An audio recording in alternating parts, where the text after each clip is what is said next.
फैसल ईदी साहब, आप भी पहले बता दें कि कौन कौन सी ऐसी चीज़ें हैं जो लोग डोनेशन देना चाहते हैं, किस शक्ल में आएँ और कहाँ कहाँ पे उसको पहुँचाएँ, कौन से ऐसे एरियाज़ हैं, स्ट्रेस्ड एरियाज़, जहाँ उनको ख़ास फोकस रखना चाहिए? देखें, ये बहुत बड़ा डिज़ास्टर है, जैसे कि आपने बताया, सारे साथी भी हमारे बता रहे हैं, और इसमें कई दर्जन अज़ला जो है वो शामिल हैं इस तबाही के अंदर, और मज़ीद जो है वो ख़ुदशा है कि और मज़ीद अज़ला भी जो है इसकी तबाही का शिकार होंगे। तो इसमें यकीनन बहुत बड़े फ़ंड्स की ज़रूरत पड़ती है, चाहे वो ये हमारे जितने भी साथी हैं ये सब इस बात पे मुत्तफ़िक होंगे। अभी हमारी तकरीबन जो है वो बहुत सारी टीमें रेस्क्यू का भी काम कर रही हैं और रिलीफ़ का भी काम कर रही हैं। शुरू में सारे लोग रेस्क्यू कर रहे थे, अब हमने स्प्लिट कर दी है अपनी टीमों को दो हिस्सों में, एक रिलीफ़ का काम कर रही है, एक रेस्क्यू का काम कर रही है, और ये रेस्क्यू चलता रहेगा कंटिन्यूस जब तक ये रेलें मुख्तलिफ़ इलाकों की तबाही करते हुए आगे की तरफ बढ़ते जाएंगे। और हमें भी दरिया के साथ साथ जो है वो मूव करना पड़ता है ताकि वो अगला इलाका जो तबाह करती है दरिया, उसमें जो है वो रेस्क्यू किया जाए। फिर साथ ही साथ रिलीफ़ का भी जो है वो काम लाजमी होता है, क्योंकि जब हर चीज़ तबाह कर देता है, हमारे कच्चे के जो इलाके होते हैं, कच्चे के से मुराद हमारे मेजॉरिटी जो है घर कच्चे बने हुए हैं, इन दरियाओं में बह जाते हैं, टूट जाते हैं, तो ये इनकी लाइवलीहुड मुकम्मल तौर पे तबाह हो जाती है। जो गरीब अज़ला हैं उनमें तो और ज़्यादा तबाही लेकर आती है ये चीज़। और हमें रिलीफ़ साथ में रिहेबिलिटेशन, थर्ड जो फेज़ होता है, रिहेबिलिटेशन में कोई ना कोई फ़ेज़ अदा करना चाहिए तमाम तरह ऑर्गेनाइजेशंस को। अगर हम मिल के कुछ कर सकें, मिल के मुराद ये कि हम एरियाज़ डिवाइड कर लें और आपस में जो है वो डिसाइड कर लें। कोऑर्डिनेटेड, ये बहुत अच्छी बात है, कोऑर्डिनेटेड अप्रोच अपना लें, आपस में कोऑर्डिनेट कर लें, कौन से किस ज़िले को ज़्यादा फोकस कर सकता है। बशीर फारूकी साहब, आपसे भी ये जानना चाहूँगा कि क्या इमदाद की कमी तो नहीं है, इंडिविजुअल चैरिटीज़ की कमी तो नहीं है? कराची में तो हमारे वो जो भाई हैं बड़े खुले दिल से वो आपको डोनेट करते हैं, पूरे पाकिस्तान में करते हैं, आपका तो ऑपरेशन बहुत बड़ा है। कोई अपील जो आप ऑन एयर करें, आप ही की ज़बानी हो जाए तो अच्छा है, ताकि लोग और बढ़ चढ़ कर आएँ और मुश्किल में लोगों की मदद की जा सके। नहीं, इसमें तो कोई शक नहीं है कि अल्हम्दुलिल्लाह लोग जो है ना हमेशा साथ देते हैं, और इस मरतबा भी भरपूर साथ दिया है। मैं हरगिज़ अल्लाह ताला की बारगाह में शिकवा नहीं करूँगा, हमारे गुमान से बढ़कर लोग हमें साथ दे रहे हैं। अब जैसे मेरे सारे बिरादरान कह रहे हैं ना, बात इनकी सारी बातें ऐसी है जिससे इत्तेफाक हम कर सकते हैं।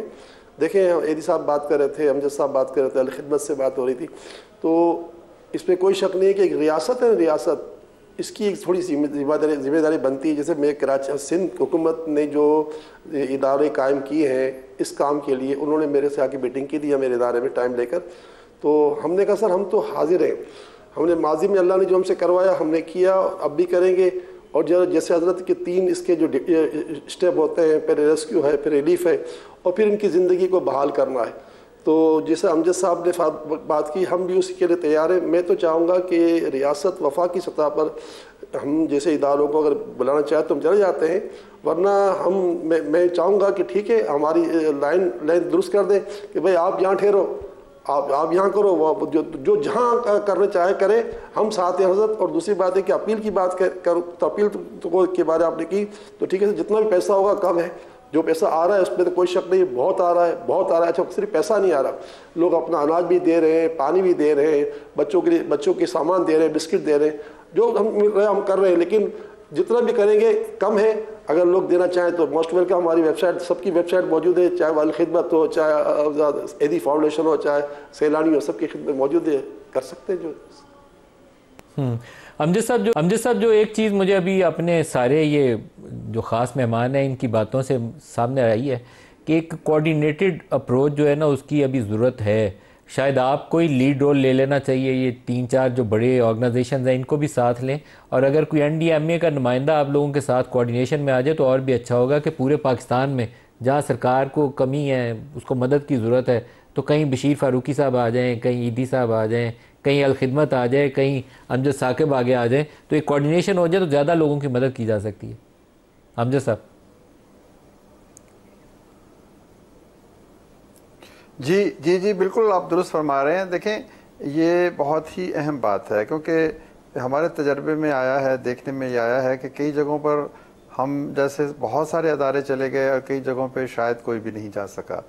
तो ये एक मैं समझता हूँ कि ज़िले सतह पर डिप्टी कमिश्नर के ऑफिस को इस्तेमाल किया जा सकता है कि वो एक पूरा मैपिंग कर दें कि जी इस तहसील में या इस ज़िला में यहाँ पर ये मुसीबत है, ये मुश्किल है, चारा नहीं है, सेहत की सहूलत की ज़रूरत है, अद्वियात की ज़रूरत है, खाना नहीं है, खैमे नहीं है, तो वो नीड असेसमेंट का काम हो सकता है।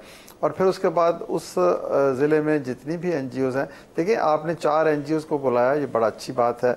आप यकीन करें हमसे कहीं ज़्यादा दर्दमंद दिल रखने वाले छोटी छोटी NGOs गली मोहल्ले में, शहर में, ज़िला में मौजूद हैं।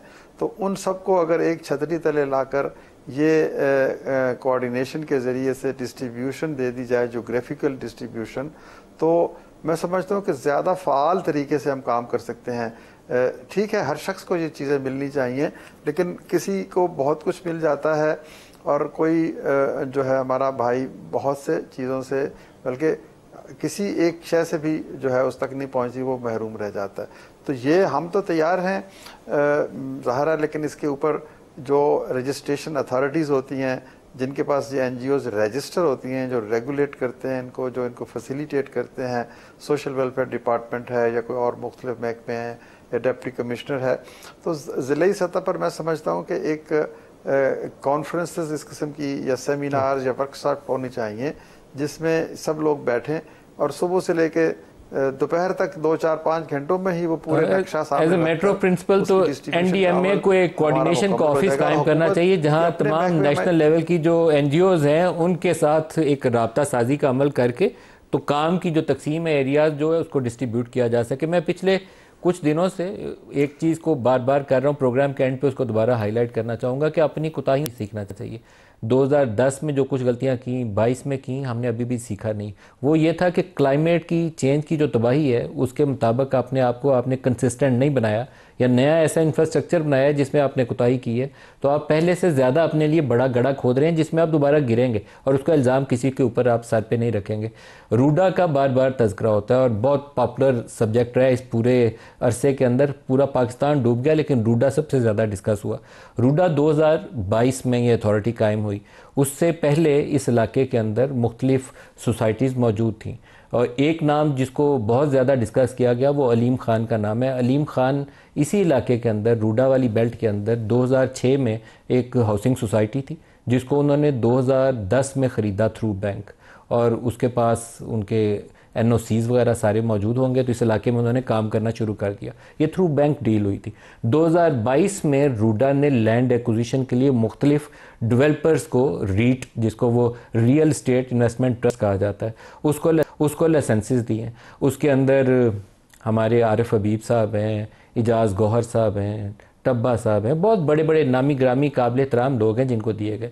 अब असल सवाल, असल जिम्मेदारी उस रूडा की है जिसने बताया था कि मैंने 46 किलोमीटर का एक रिवर चैनल डाइवर्जन के लिए काम करना है, मैंने कोई 300 पता नहीं फुट चौड़ी सड़क बनानी है दोनों तरफ, मैंने तो इतनी ट्री प्लांटेशन करनी है, कोई 20 अरब डॉलर की यहाँ इंफ्रास्ट्रक्चर डेवलपमेंट होनी है, कोई 35 किलोमीटर की या 30 किलोमीटर की एक झील बननी है। वो काम कुछ नहीं हुआ। बाकी जिसकी जो कोताही होगी वो तो आप आइडेंटिफाई करें तो हो जाएगा। मैं 2 चीज़ों के ऊपर ज़रूर जवाब जानना चाहता हूँ कि 2022 में कितने हज़ार कनाल का किस किस को लाइसेंस मिला, किस किस को डेवलपर को ये इजाज़त मिली कि इतने हज़ार कनाल ज़मीन एक्वायर कर लें। जिन लोगों ने वो इंफ्रास्ट्रक्चर डेवलप करना था, वो 46 किलोमीटर की रिवर डाइवर्जन करनी थी, जिसके बगैर तो पानी आना ही आना है ना। आप दरिया के आगे चीज़ें बनने जब बनाते जाओगे, 120 सोसाइटीज़ वहाँ बन जाएंगी तो पानी आएगा, तो पानी है तो आगे जाना है, पानी रुकेगा थोड़ी वहाँ पे आपके कहे के ऊपर कि यहाँ गंदा नाला है पानी नहीं आता। वो उसने जिसने इंफ्रास्ट्रक्चर डेवलप करना था उसको पकड़ें तो सही, इस कौम के एक दफ़ा सामने तो लाएं। कभी वो एक जगह तबाही हो जाती है इसलिए कि दरिया के अंदर जी यहाँ पे होटल बन गया था, रिसोर्ट बन गया था, वो पैसे कमाने की खातिर ये इस गवर्नमेंट को पकड़ लो, इसने इस डेवलपर को पकड़ लो, जब सारा कुछ तबाह हो गया लोग डूब गए। ये रूडा वाला उसमें सबसे बड़ी मिसाल है। रूडा में आपने हज़ारों कनाल के लिए लाइसेंसेस जब लोगों को बांट दिए हैं, तो रूडा अपनी जो अकाउंटेबिलिटी है उससे कैसे बच सकता है? नहीं बच सकता। तो इसके ऊपर नेशनल लेवल के ऊपर एक डिबेट होनी चाहिए और उन लोगों को सामने लाना चाहिए जिन्होंने इंफ्रास्ट्रक्चर डेवलप करना था, लोगों से पैसे भी वसूल किए और उसमें नाकाम भी रहे। इसका दूध का दूध और पानी का पानी एक दफ़ा हो जाए तो शायद आइंदा के लिए किसी और को ये हिम्मत ना करनी पड़े।